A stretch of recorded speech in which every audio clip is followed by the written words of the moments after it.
Here's a talk today with golf's turnaround specialist, John Brown. He is also a good friend, of course, and a business partner in KPI Golf Management, company that we've got together. And today he's talking about a case study with a club that he worked with a few years back in the Hilton Head area.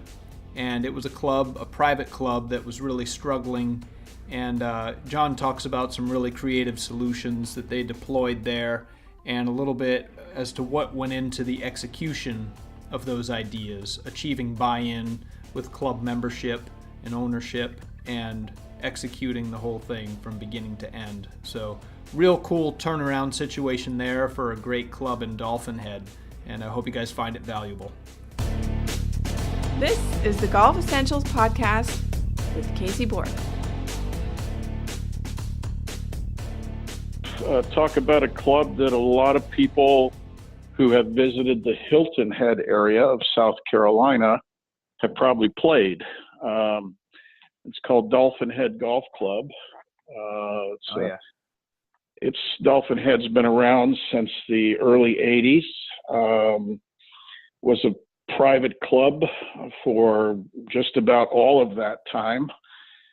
It is one of the four clubs that sits in Hilton Head Plantation. That's where it is geographically. Sort of the north side of the island, right?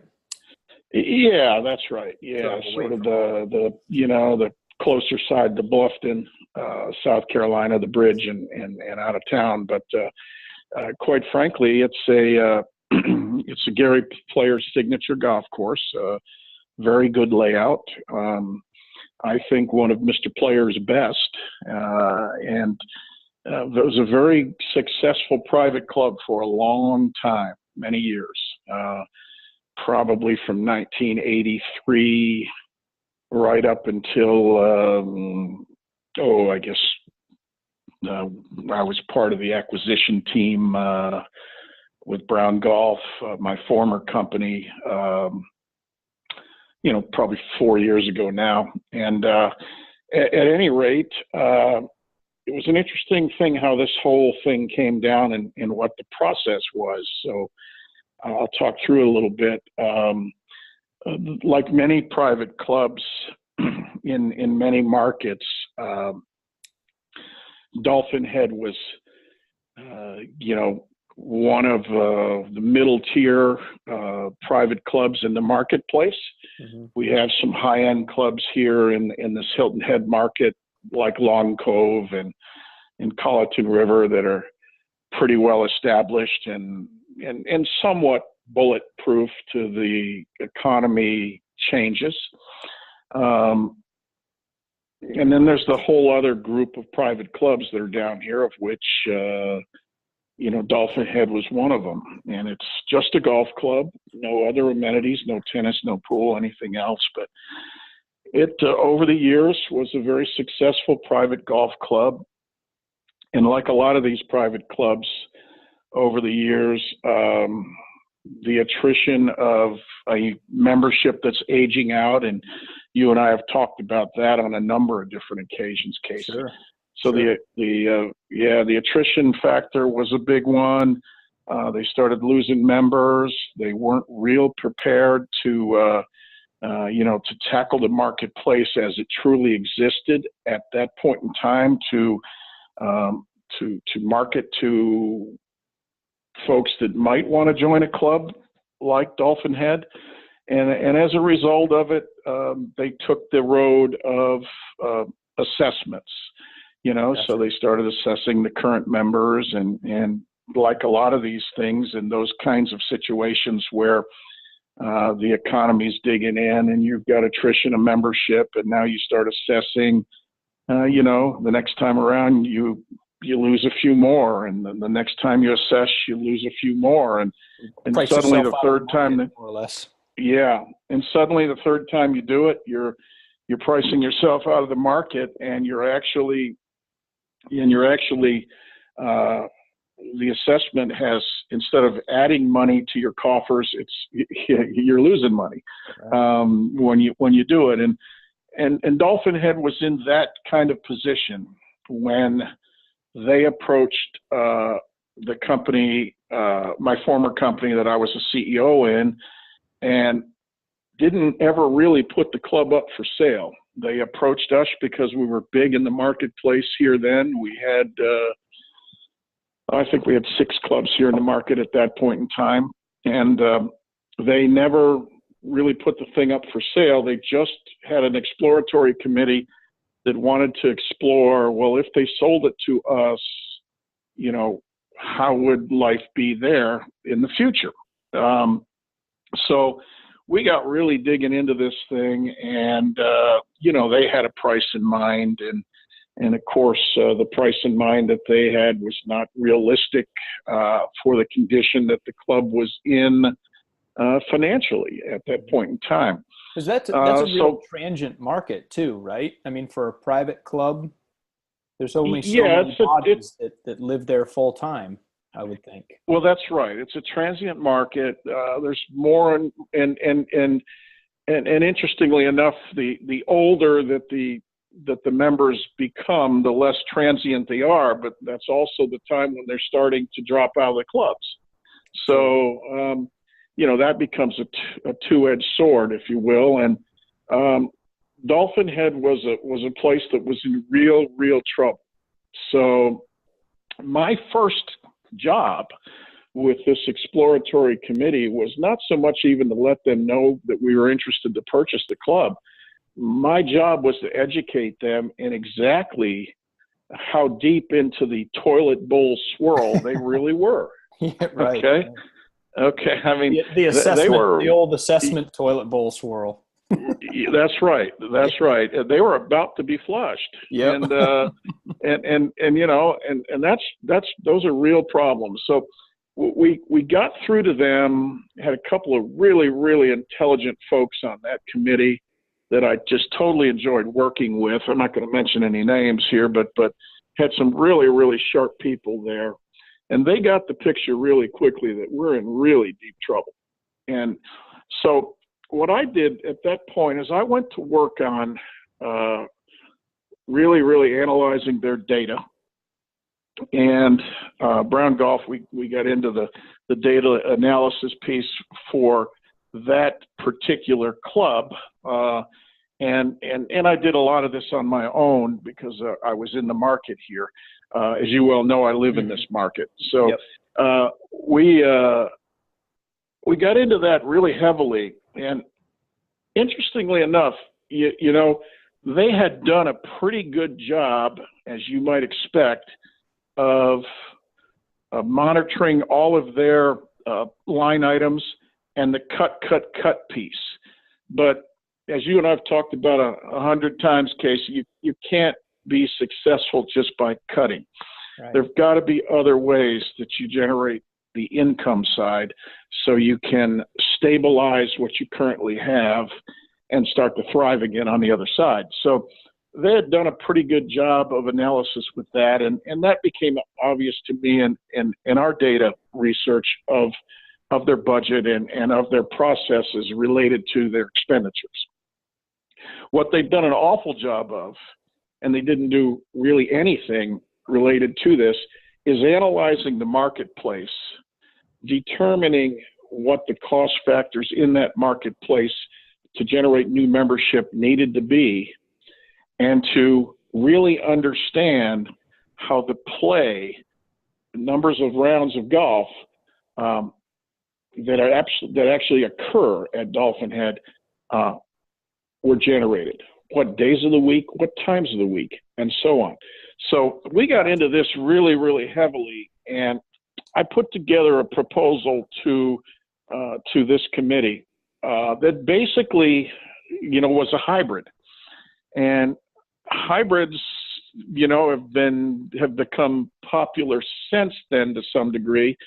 But I think that Dolphin Head was one of the really first true hybrids that is out there. And when I say hybrid, what I mean by that is through the data, I was able to determine that 90+% of their rounds, and I think it was 94 or something, I don't have the data right in front of me right now, but about 94% of their rounds of golf at that club all occurred on either a Tuesday, a Thursday, or a Saturday. Now, it's interesting when I say that because every single private club that's out there, and I don't care where it is, they all have their own play footprint. And their play footprint is unique to that club. And not very many people realize that, and certainly not very many people research it.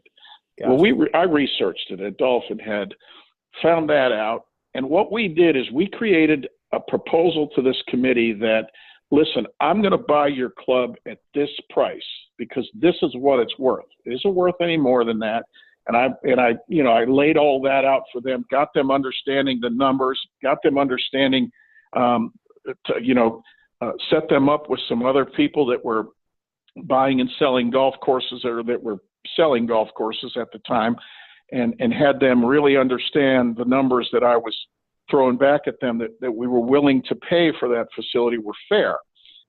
The key thing here is that they didn't want to lose any of what they had in this small little membership group. So we really created a hybrid that took care of that. And the hybrid was simple. We created a private club on Tuesdays, Thursdays, and Saturdays. That took care of, as I said, mid 90% plus of their rounds of golf. And we set up a semi-private club on the other 4 days of the week. So the members could play, they just have to get a tee time, but those tee times were also open to the public. It was a beautiful marriage, and it's working beautifully to this day. Dolphin Head is thriving, an absolute great operation there, and doing a really nice job of throwing off a very positive ROI. And it's all because we really got into the detail to figure out how do we keep this membership base happy. Mm-hmm. We then, Case, were fortunate enough to go back in and revisit with all of the members that had dropped out of the club over the last few years. And we were able, once they understood what we were going to do, how we were going to operate the new club, we got 150 of them back into the club. Wow. And that gave our membership base really, really solid base, a nice cash flow piece from the membership thing.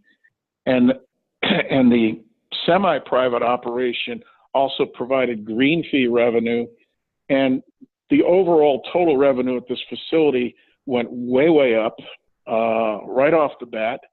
Operations were great. This is a very happy membership that has what they want. They still have their private club. We still have member guests. We still do, club championships. We still do member tournaments. All the things that are part of a private club experience, we're doing them on those days when everybody would show up, and it's still the same thing. Everybody still plays on Tuesday, Thursdays, and Saturdays. We have some member play on the other days, but it's not that much. But when we do have member play on the other days, they're intermixed with the green fee play. But we've got we always kind of keep a little block that's available just as kind of membership block, just in case. Right. And quite frankly, we've given them what they need and what they want. And this hybrid, which is, as I said, I think it's one of the first of its kind, truly in that in that manner, has been tremendously successful. Awesome. Wow, it makes a ton of sense. Really. Is that a standard? Really, I mean, in your travels, I mean, it seems like mid 90% of the play taking place on 3 days seems really heavy. That means the other 4 days are pretty darn lean. Is that a normal dispersion, or have you done analyses on enough clubs? I've done a number of them since.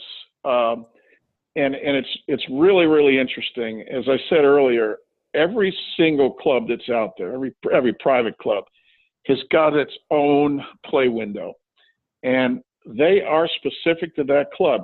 But what I discovered at Dolphin Head is more the norm than not the norm.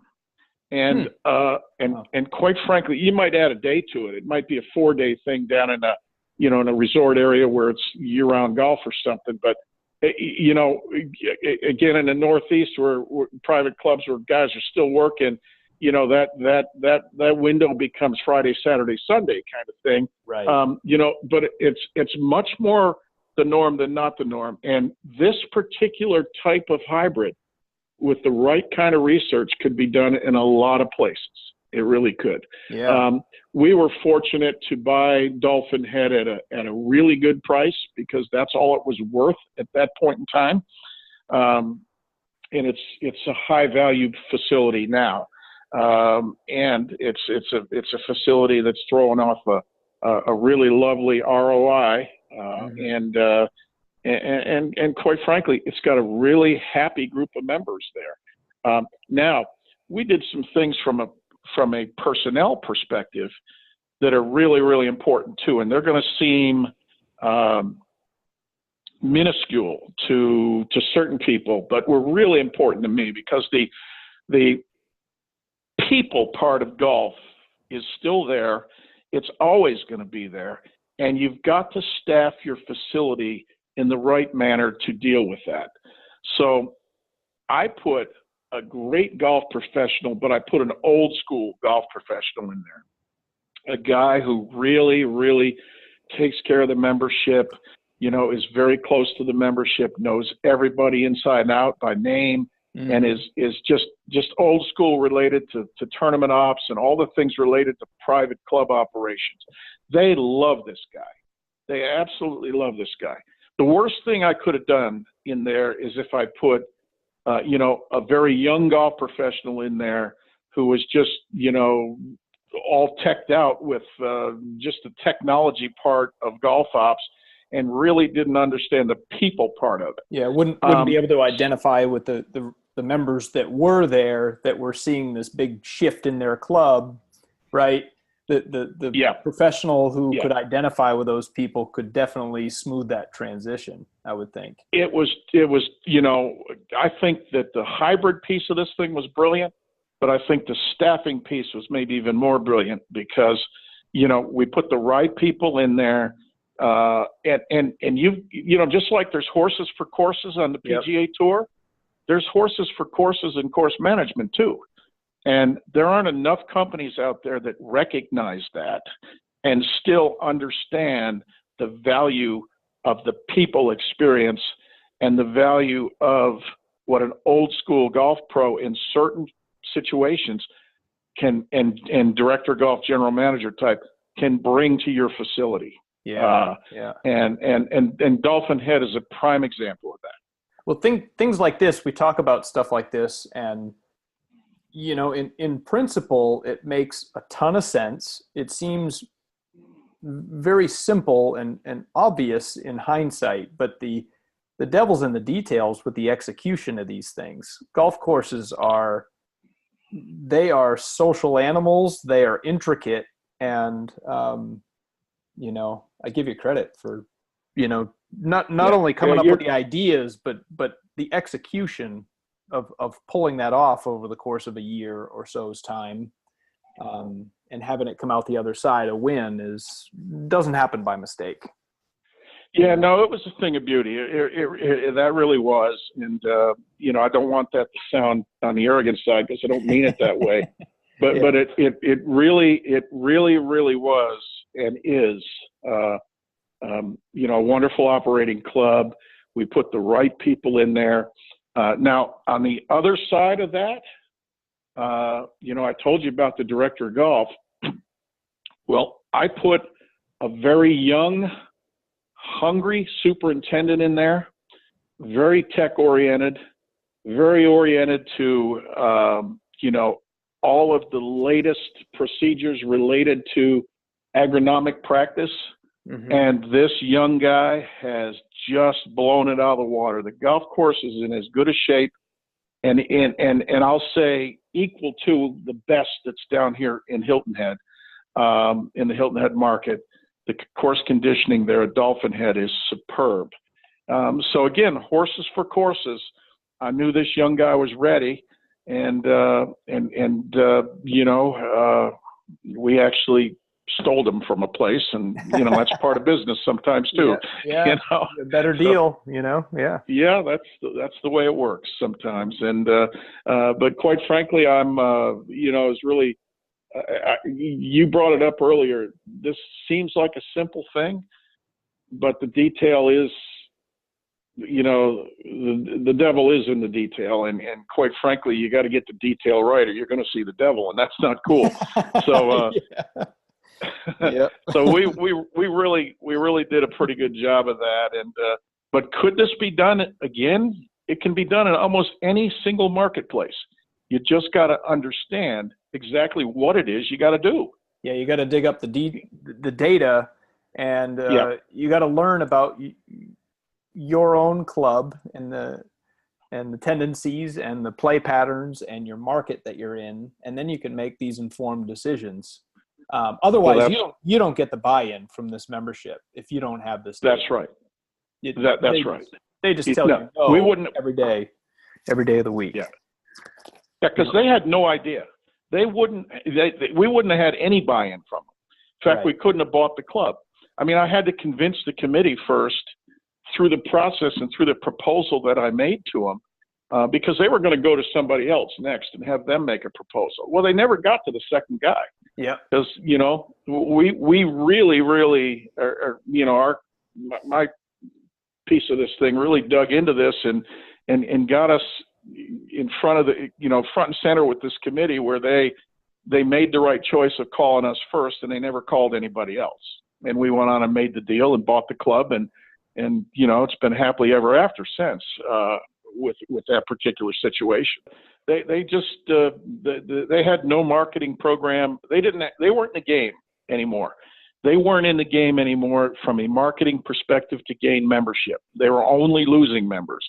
Yeah. And there's so many clubs. I'll bet there's 5 or 6 clubs in every single market out there that is exactly in the same position today that Dolphin Head was in 4 years ago. Yep. I mean, I'd be happy to talk to any one of those out there, because that hybrid could save your bacon, quite frankly. The thing these clubs forget is every single year that goes by, we get one more year closer to when the next downturn's going to happen, and your membership base gets one more year older. Yep. And if you aren't dealing with those two things on a consistent basis, so you can create some real consistency through your operation related to that, so you can tie into the factors, they're gonna bite you at some point. 100%. Thanks, John. Hey, if you like my stuff, guys, be sure to subscribe, share it with your buddies, and shoot me any questions you have. I'll be sure to do my best to tackle it in my next episode. Thanks, guys.